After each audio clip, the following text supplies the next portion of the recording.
71 degrees. You are listening to NOAA Weather Radio, All Hazards, the voice of the National Weather Service.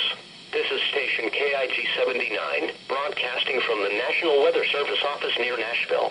This broadcast is in cooperation with the Metropolitan National Office of Emergency Management and the Tennessee Emergency Management Agency.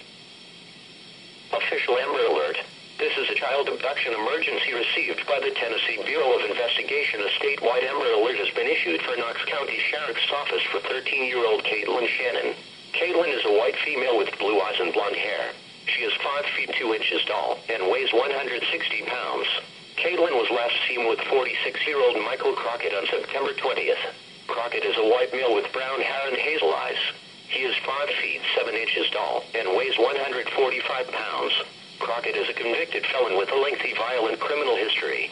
He is wanted for a parole violation from Michigan. The two may be headed to Mexico in Crockett's 1999 black Mitsubishi Eclipse with Tennessee license plate 550WWF. And now, K.